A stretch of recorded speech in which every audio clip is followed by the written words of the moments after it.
अस्सलाम वालेकुम, welcome to T for tricks. C plus plus से रिलेटेड एक नई वीडियो के साथ आपकी खिदमत में शामिल फ़ारूक हाजिर हूँ। आज की वीडियो में हम देखेंगे कि इंक्रीमेंट ऑपरेटर क्या होता है।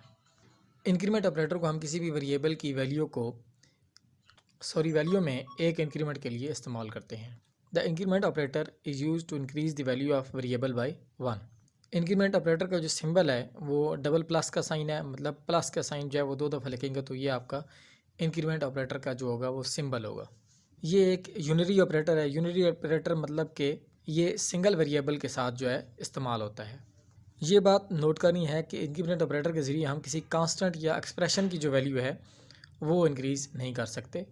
फॉर एग्ज़ाम्पल हमारे पास कोई ए या एक्स अगर वेरिएबल हैं तो ए प्लस प्लस या एक्स प्लस प्लस तो वैलिड हैं, बट अगर हम 10 जो कि कांस्टेंट वैल्यू है उसके साथ प्लस प्लस लिखेंगे या इंक्रीमेंट ऑपरेटर उसके साथ लगाएंगे तो ये इनवैलिड स्टेटमेंट है।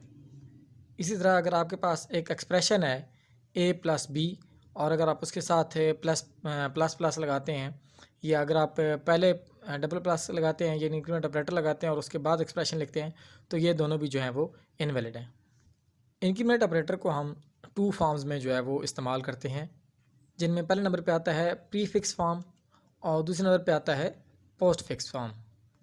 सबसे पहले अगर हम प्री फिक्स फॉर्म की बात करें तो प्री फिक्स फॉर्म में जो इंक्रीमेंट ऑपरेटर होता है वो हम वेरिएबल से पहले लिखते होते हैं, मतलब कि वेरिएबल की लेफ़्ट साइड पे जो है वो हम लिखते होते हैं इंक्रीमेंट ऑपरेटर। जैसे फॉर एग्जांपल इंक्रीमेंट ऑपरेटर लिखा हुआ है और उसके बाद वाई लिखा हुआ है और उसके बाद सेमीकोलन लिखा हुआ है। सो इस लाइन में क्या हो रहा है कि जो वाई की वैल्यू है उसमें 1 ऐड हो रहा है या इंक्रीमेंट हो रहा है वाई की वैल्यू में बाय 1। नेक्स्ट जो है फॉर्म वो है पोस्ट फिक्स फॉर्म। तो पोस्ट फिक्स फॉर्म में हम जो इंक्रीमेंट ऑपरेटर है वो वेरिएबल के बाद लिखते होते हैं, मतलब वेरिएबल की जो राइट साइड है उसके वहाँ पे लिखा होता है increment operator. For example y आगे इंक्रीमेंट ऑपरेटर है उसके बाद सेमीकोलन है। ये जो लाइन है इसमें भी हम जो है वो वाई की वैल्यू में एक ऐड कर रहे होते हैं, मतलब एक का इंक्रीमेंट आ रहा होता है। सो पूछने वाली बात यह है या सोचने वाली बात यह है कि अगर दोनों वाई की वैल्यू में एक ऐड कर रहे हैं तो इन दोनों का मकसद क्या है, प्री फिक्स या पोस्ट फिक्स बनाने का फिर मकसद क्या है अगर दोनों में एक ही काम हो रहा है तो। उसके लिए हम देखते हैं कि difference between pre fix and post fix increment क्या होता है।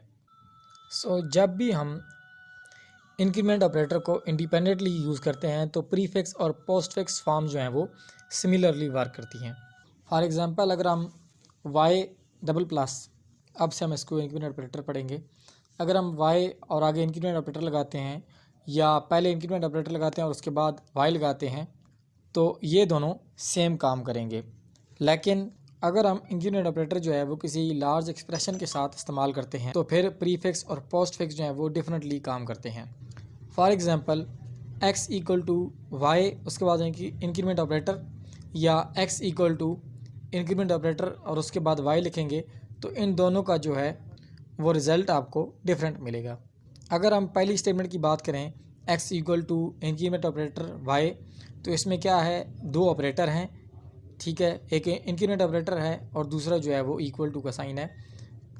सो ये काम कैसे करता है, तो इसमें ये होगा कि सबसे पहले जो है वो y की जो वैल्यू है उसमें एक इंक्रीमेंट लगेगा और उसके बाद y की जो भी वैल्यू होगी वो x वेरिएबल को असाइन कर दी जाएगी। अगर हम जो ऊपर स्टेटमेंट लिखी है इसको 2 स्टेटमेंट्स की फॉर्म में लिखें तो वो कुछ ऐसे होगा कि पहले इंक्रीमेंट ऑपरेटर y सेमीकोलन लिखें और उसके बाद x इक्वल टू y लिख दें, तो वो जो ऊपर सिंगल स्टेटमेंट है वो इन 2 स्टेटमेंट्स के इक्वल जो है वो काम कर रही है। उसके बाद अगर पोस्ट फिक्स स्टेटमेंट की बात करें x इक्वल टू वाई और उसके बाद इंक्रीमेंट ऑपरेटर, तो इसमें भी जो है वो 2 ऑपरेटर्स हैं, इंक्रीमेंट ऑपरेटर और इक्वल का साइन है।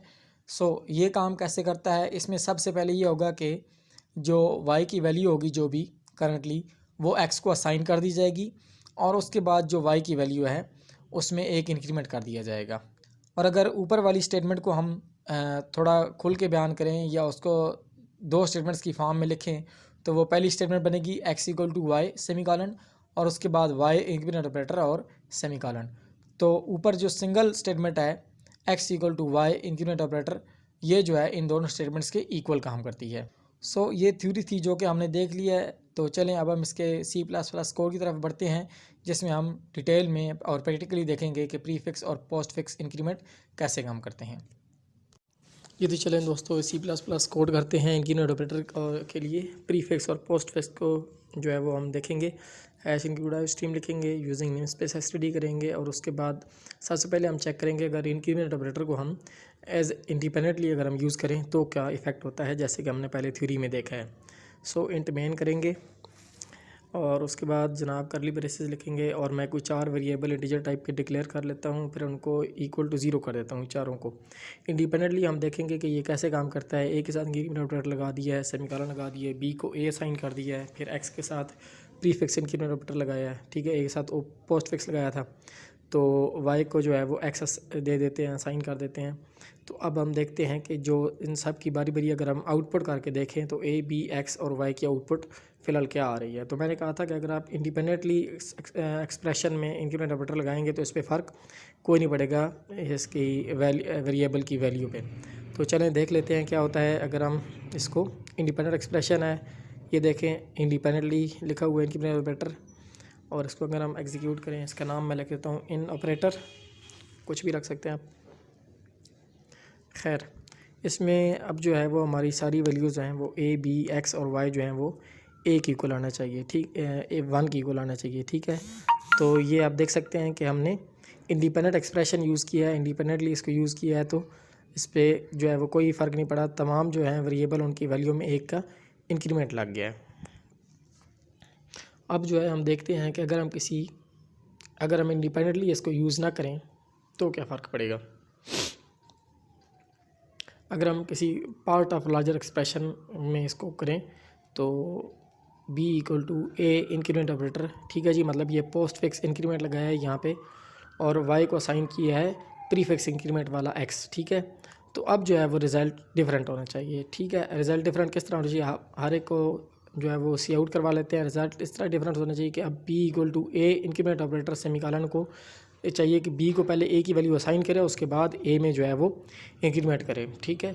और y equal to increment operator x में ये होना चाहिए कि वाई को एक्स में पहले इंक्रीमेंट करे और उसके बाद वाई को उसकी वैल्यू असाइन करे। तो देखते हैं उस हिसाब से क्या होना चाहिए। बी की वैल्यू 0 होनी चाहिए, ए की वैल्यू 1 होनी चाहिए, और एक्स और वाई की वैल्यू 1 होनी चाहिए। तो आप देख सकते हैं कि जब हम किसी एक्सप्रेशन में जो है वो इंक्रीमेंट ऑपरेटर यूज़ करते हैं तो रिजल्ट्स होते हैं वो डिफरेंट होते हैं। इंडिपेंडेंटली जब हम यूज़ करते हैं इंक्रीमेंट ऑपरेटर को तो प्रीफिक्स और पोस्ट फिक्स जो है वो सेम का पड़ता है। आई होप आपको वीडियो पसंद आएगी। वीडियो पसंद आएगी तो वीडियो को लाइक करें और चैनल को सब्सक्राइब करें और बेल आइकन को प्रेस करेंगे, जितने भी आपके नई वीडियोज़ हैं उनकी नोटिफिकेशन आप तक पहुँचते रहें। वीडियो देखने का बहुत बहुत शुक्रिया, अपना बहुत ख्याल रखिएगा। अल्लाह हाफिज़।